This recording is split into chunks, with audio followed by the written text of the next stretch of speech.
আসসালামু আলাইকুম, সবাইকে শুভ দুপুর।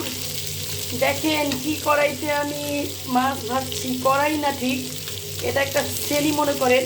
তো যেটাতে আপনি মাছ ভাজেন আপনাদের জন্য একটা টিপস, সেটা হচ্ছে ওই পাত্রটা এতটা গরম করবেন যাতে ধোঁয়া উঠে যায়, তারপরে মাছ দিবেন। এই দেখেন, এটার মধ্যেও মাছ লেগে যায়নি, এক ফোঁটাও লাগেনি।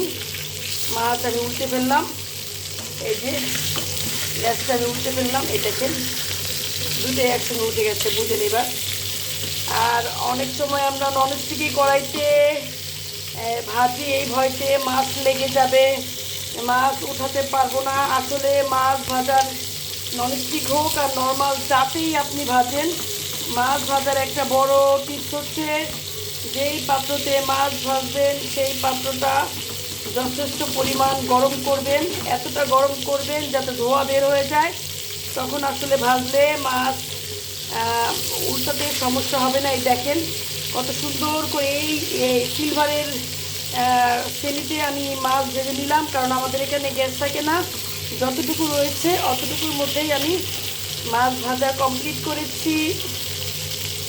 তো এইভাবে আপনারা ফলো করবেন যে মাছ ভাজার জন্য পাত্রটা যাতে অনেক বেশি গরম হয়। ধন্যবাদ, ভালো থাকবেন।